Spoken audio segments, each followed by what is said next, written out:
Now, on another matter, when a nominee finds himself in trouble, it's interesting to note how people react. It's in particularly notable in the case of President Biden's radical pick for the Third Circuit Court of Appeals. I've spoken many times about Mr. Mangi, first to lay out his highly troubling affiliations with a center that promoted anti-Semitism and Islamic terror. Then to explain his equally disturbing affiliation with those who would enable cop killers. We've received letter after letter from Jewish organizations and police groups expressing their outrage at this nomination. The hurt they express is particularly palpable. But Democrats have gone into overdrive to keep this foundering pick.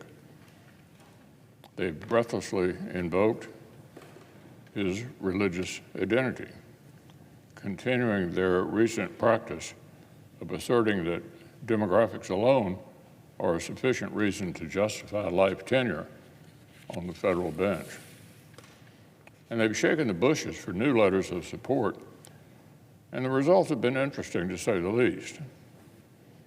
One came from Muslims for Progressive Values, MPV. This came as no surprise, given that Mr. Mangi served on their board as recently as 2020. Basic research into the organization makes me wonder what he ever did to deserve such an endorsement. For example, MPV has called on the UN to monitor domestic law enforcement tactics due to systemic racism. They've recommended viewing a video with an anti-racism expert who suggests that a notorious cop killer was an innocent political prisoner. MPV's social media showcases post after post describing Israel's response to Hamas as genocide and accusing Israel of war crimes. It's nothing less than a sustained opposition against an American ally. Republicans presented evidence that Mr. Mangi aligns himself with anti-Israel radicals and supporters of cop killers.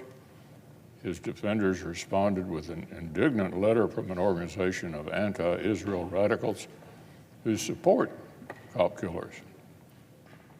Mr. Mangi's nomination is in a quicksand of radicalism. The more the Biden administration struggles to save it, the more radicalism pulls it down. Contrast this with Mr. Mangi's law firm. While his extremist friends from his radical boards are doubling down on their support, Mr. Mangi's elite firm seems to be saying, quote, "Not so fast, he doesn't speak for us," end quote. During the Judiciary Committee investigation into this nominee, they found that his firm is a listed sponsor of a law fellowship at the same anti-Semitic center at Rutgers that Mr. Mangi advised. But now, a look at the center's website will show that the law firm's name has been removed.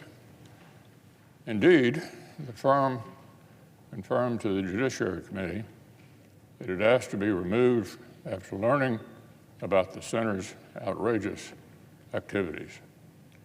The firm said, having had the opportunity to review the center's activities, it will not continue to support.